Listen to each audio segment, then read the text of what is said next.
Hello, everybody, and welcome along to the Blood Red Morning Bulletin, your daily place at 10 a.m. every weekday to get the latest Liverpool FC news. And it sort of turns into more of a transfer news daily, shall we say, as the summer approaches and the transfer window approaches. Anyway, welcome along, everyone. We are live, as I said, on the Blood Red YouTube channel and Liverpool.com, Facebook, and YouTube with myself, Patrick Smith.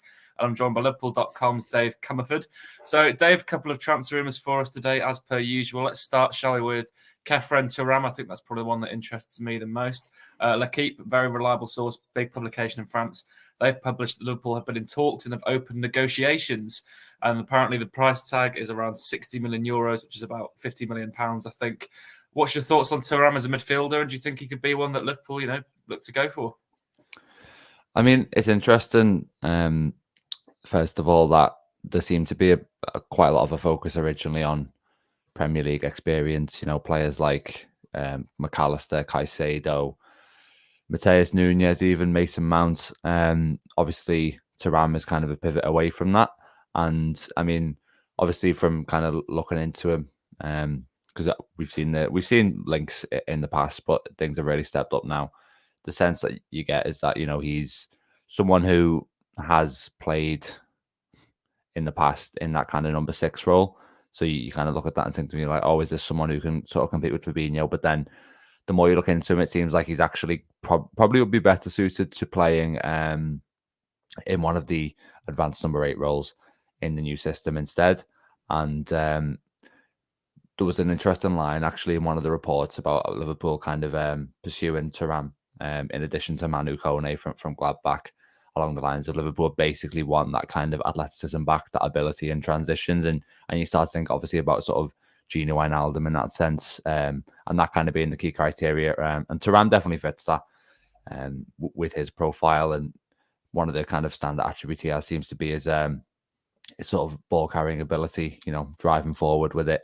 And he's also kind of very kind of powerful as well. I think he's sort of got a 6'4" frame or something like that. And the video I was watching earlier, he said he wanted to be sort of, he almost modelled his physique on Zlatan Ibrahimovic. So, can you imagine that kind of presence in the midfield? It'd be like going from 0 to 100 for Liverpool in terms of physicality. So, yeah, definitely an exciting one. I mean, for a player who maybe hasn't performed at the top level, 60 million euros is a lot of money, but I suppose that's just the kind of price you have to pay for a sort of an elite midfield talent in this market.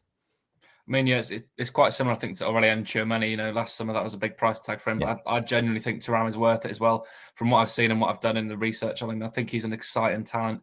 As you say, 6'4", big frame. He's really quick for his size as well. He's actually very agile, really progressive and good on the ball, as you say. A fantastic dribbler. Often dribbles out of trouble and is very good counter pressing wise. So it's a no-brainer for me because this season, the one thing that's been the major problem with Liverpool midfield is they've been outrun, they've been out-battled, they've been outstrengthed. And, every almost measurable midfield statistic, they've lost most games this season. That's why they're in the position they're in, particularly the first half. They were dreadful at times, getting bullied by Fulham's midfield. Napoli's midfield is going to bring us back some PTSD. Hopefully there isn't a repeat of that next season if they do bring someone like Thuram in. But you touched on it there. I mean, he can play as a 6, he can play as an 8. I think he could even play as a 10, probably. He's that talented, Thuram. Where do you think he'd fit into this Liverpool midfield? Do you think they'd be signing him as maybe a number 6, or would he definitely be, as you say, a number 8 box-to-box player? Well, Liverpool want players who are versatile, really, for this midfield. I mean, we see it all the time, don't we, when Liverpool acquire new players, that they tend to be ones who can sort of operate in a couple of different roles. I think definitely more sort of number 8, because the number 6 role is quite interesting at the moment because, on paper, you're kind of sitting alongside Trent Alexander-Arnold. So it's like, can you bring in someone who maybe isn't that kind of specialist defensive midfielder? But I think Trent has still quite a high degree of freedom within that system.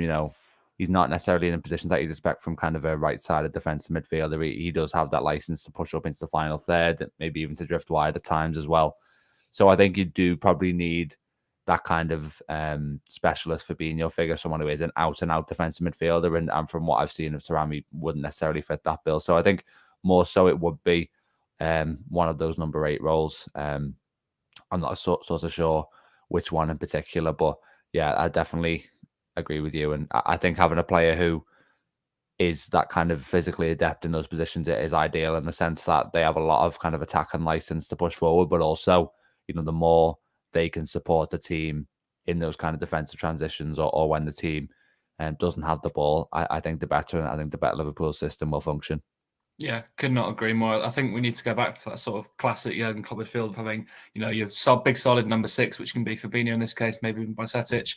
You can have a smaller player, someone like a Harvey Elliott, a Thiago, but you can't really afford to have 2 of them because at the weekend, as good as Curtis Jones and Harvey Elliott have been this season, it's far too lightweight in midfield, and you're going to get bullied no matter who the opponent is, even, an already relegated Southampton. So I think bringing in someone like Thuram with that physicality is really important. Then, Klopp can transform him into an even better player if he's got the raw physical attributes. That's a really promising sign.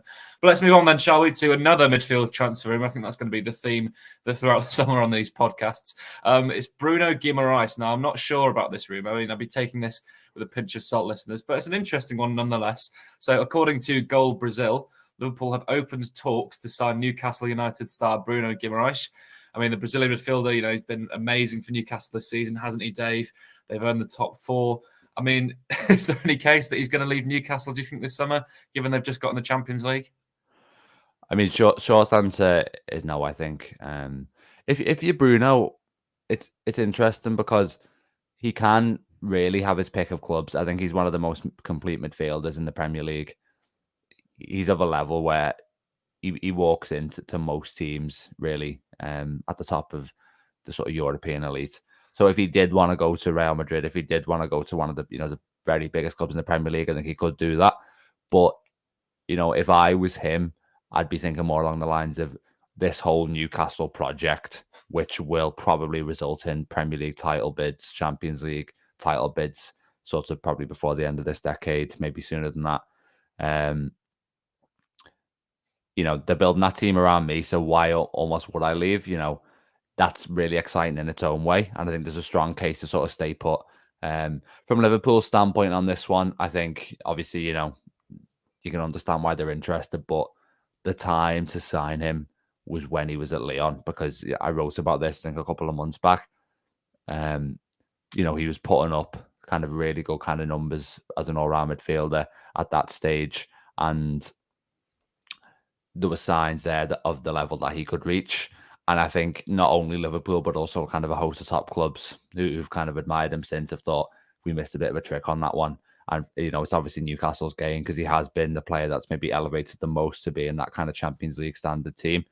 And yeah, it's I think it's just a reality generally as well. Newcastle are going to acquire a lot of players that Liverpool will like, even someone like Isak as well. They were linked with Sven Botman in the past at times, but those players are probably going to be off limits now just because of the level that Newcastle will reach, and also the fact that they can no longer be kind of bullied financially. So I think that's probably going to be a closed market for Liverpool, much as I obviously understand the interest. Yeah, I mean, it's a really interesting one, isn't it? It's kind of a strange one as well that, a year ago you'd have said absolutely, a Newcastle midfielder who's played that well will sign for a big club. It's kind of like how you expect Alexis McAllister to leave Brighton now, and Caicedo, it's almost a certainty. But it is a strange one, and I think, yeah, as you say, if these talks were to be true, I think it'd be a significant price tag. So let's be hypothetical here. Newcastle are probably going to want something in the region of £100 million at least for him. I mean, would that tempt you if the offer was there to go for Bruno G? Do you think he could slot into that Liverpool midfield well enough for £100 million? I mean, in an ideal world, yes, but as we know, Liverpool kind of walked away from the Jude Bellingham deal because the reality is the budget that they have isn't enough to properly rebuild their midfield if they're going to sort of spend that much on a single player. And I do think he is a player you could, much as Newcastle have built the whole team around them, Liverpool could probably reconstruct their new midfield around Guimaraes. But again, I think, even before we get into whether Newcastle would sell, whether the player would want to leave, I think you're right to raise the to raise the price tag issue, because that would probably put them off limits anyway, even if the other two components were in place. So yeah, unfortunately, this one probably will just stay in the realms of fantasy, I think. Yeah, I think it absolutely will. But I think we're disappearing very rapidly, shall we say. So let's move on into our final talking point. It still relates to transfers, unsurprisingly. Jorg Schmadtke yesterday was announced as the new Liverpool sporting director, Dave, on a short-term basis. Now, we know a bit about the German, don't we? But if you want to just talk to our listeners a little bit what his strategy is like, should we say, in the transfer market, because he's quite a brash bloke, isn't he?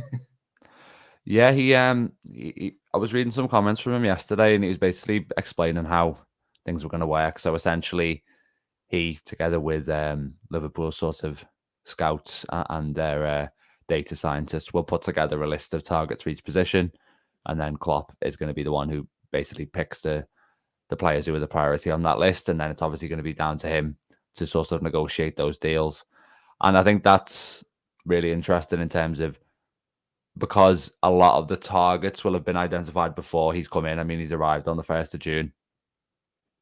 I think really the test for him is going to be how well he can negotiate. Can he negotiate as well as his predecessors did? Because we're looking at someone here who is trying to earn sort of a long-term contract. You would have thought at Liverpool. I mean, he's only on a short-term deal originally. Obviously, that goes both ways, though. You know, FSG need to show that he's going to be sort of empowered enough to kind of carry out the role to his own satisfaction. So it has to work for both parties, and that's something that Schmadtke said himself yesterday, if the agreement's to be extended.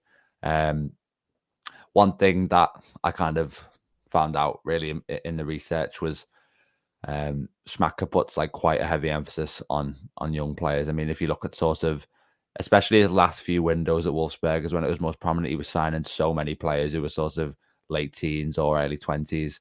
And I think that's really exciting from Liverpool's standpoint. I mean, a couple of the players we talked about today that Liverpool have been linked with are obviously sort of towards that sort of early 20s end of the scale, which is where Liverpool need to be, because they have one of the oldest teams in the league. So I think in terms of regenerating that squad and refreshing it, then that's going to be a big emphasis from him. So it looks like a decent fit in that sense. Obviously, it's still an appointment that was a surprise, but you know, like I was saying to Ben on the stream yesterday, I think, you know, at this stage we've just got to say it's a short-term deal for a reason. Let's judge him on what he does in the market this summer and see where we go from there. Yeah, I mean, it's an interesting one, the fact it's on a short-term deal, isn't it? Because we're not really sure how it's going to work, because typically, you know, this sort of window, you'd expect Liverpool to get their business done very early. Now, do you think, you know, appointing a new sporting director at the start of the transfer window could hinder that a bit? Because obviously, if they've got some negotiations open, a new director comes in, that could sort of push everything back towards July time, do you reckon? Or do you still expect Liverpool to get some business done pretty quickly in this window, Dave? I don't think it's going to affect it in a bad way. I think, you know, if you look at someone like McAllister, where a lot of reports of that talk's already advanced, I think Schmadtke won't necessarily be involved in those. I think it's mostly going to be sort of identifying and signing players for the other midfield position. So I reckon a lot of what he's doing this summer will be groundwork that's already been laid, essentially, and not kind of interfering with progress that's already been made. So in an ideal world, we would have had him in obviously a lot earlier to make everything just a little bit more harmonized, but I don't think it will be too much of an issue, to be honest.